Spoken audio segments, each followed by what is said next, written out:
What's going on? It's Coach Williams, and we're back for another episode of Ballhawks VR. And in this episode, since it's episode 4, we're going to be talking about cover 4 palms.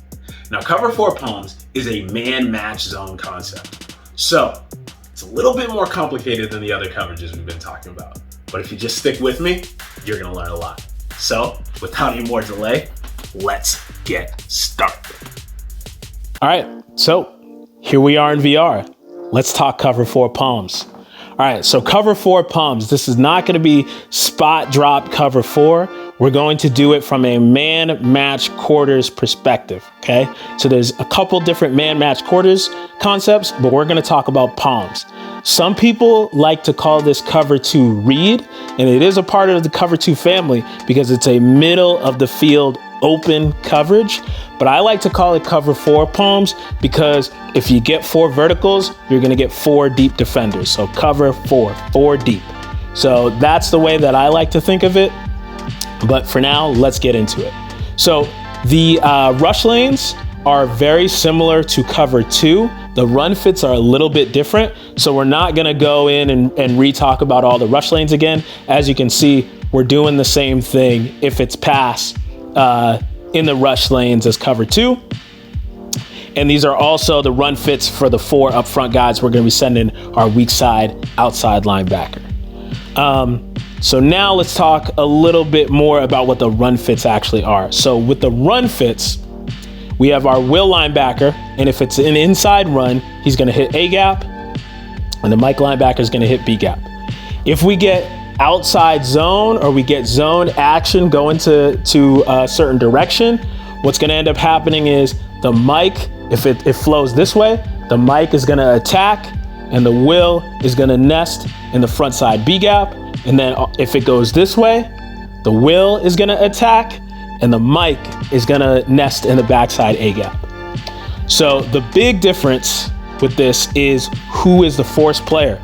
The force players in this defense are the safeties, right? So for now, what we're doing, we're going back to a 10 personnel formation doubles because we want to talk a little bit more about the passing concepts in this.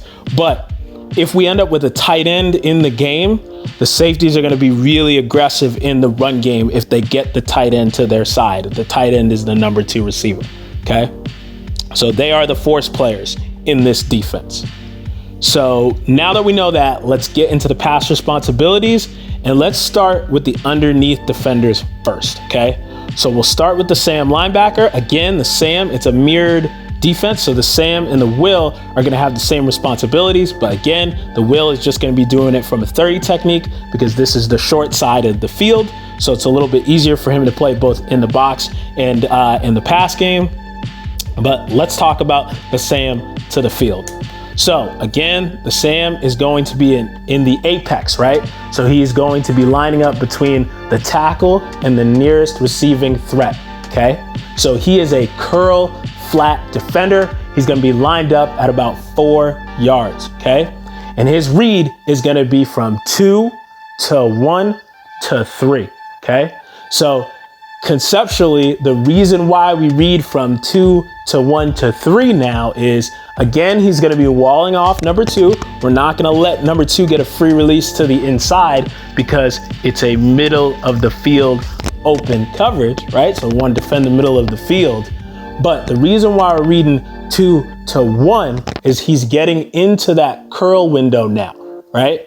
So if 1 tries to curl behind us, right, we want to stay in this curl area over here.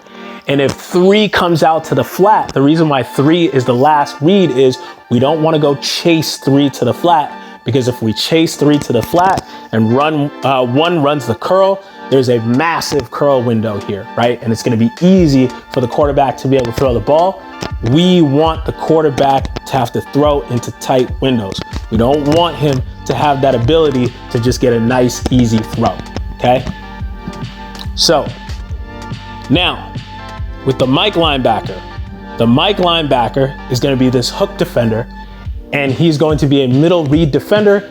He's going to be reading from 3 to 2, okay? So if we get that 3-2 push, right?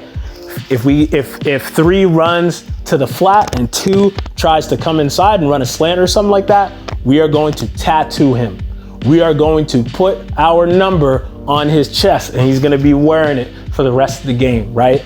We gotta light that guy up if he's trying to come across the middle of the field, right?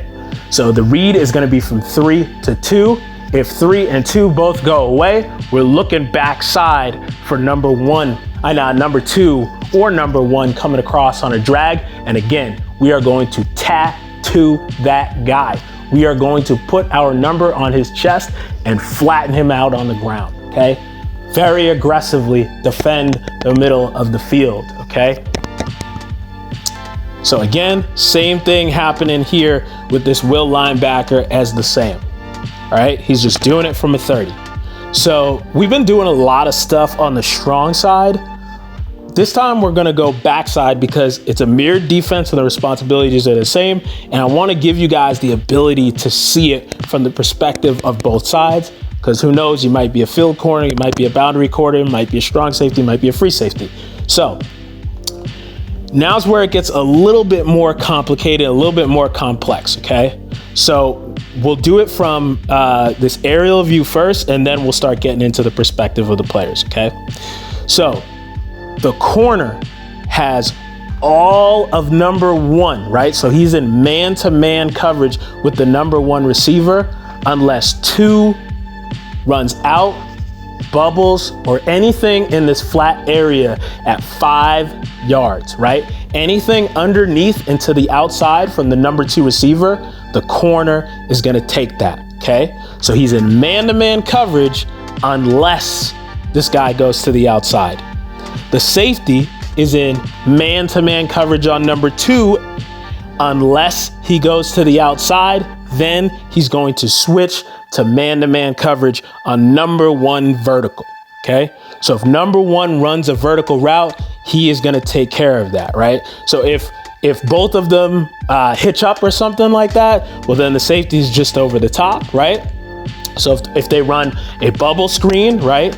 Let's say they run bubble, the safety is gonna come down, right, and attack it once the ball is thrown, right? But he's not gonna chase, right? Because they could do the fake bubble and go, right? So the safety is a deep defender here. Let's say they both run double slant, right? The corner is gonna take the slant of 1, and this guy is pushing out to number 2. And again, if he wants to run that slant, the Will is gonna tattoo him, right? He's gonna put him on the ground, right? So those are the responsibilities there for each of these guys. So let's see a couple route concepts just so we can understand it a little bit better, okay? Right, so we get fade out here. If we get fade out, corner is reading from, even though he's man on number 1, he's reading from 2 to 1. He gets in his half turn, 2 runs that out, he's driving on it. Safety's getting over the top of number 1, okay? Now, let's see, actually we'll do one more where the corner's coming off, and then I'll show you a big beater in this coverage, right? So let's say you get bubble screen, right? So bubble screen, he comes out, right? So now we've got the Will running, right? Trying to go get the bubble and help out with the corner. The corner is also driving on the bubble here, right? He's coming, right? And then the safety is slow playing it over the top, reading number 1 to make sure that he's trying to block number 2. Because if this turns into bubble and go,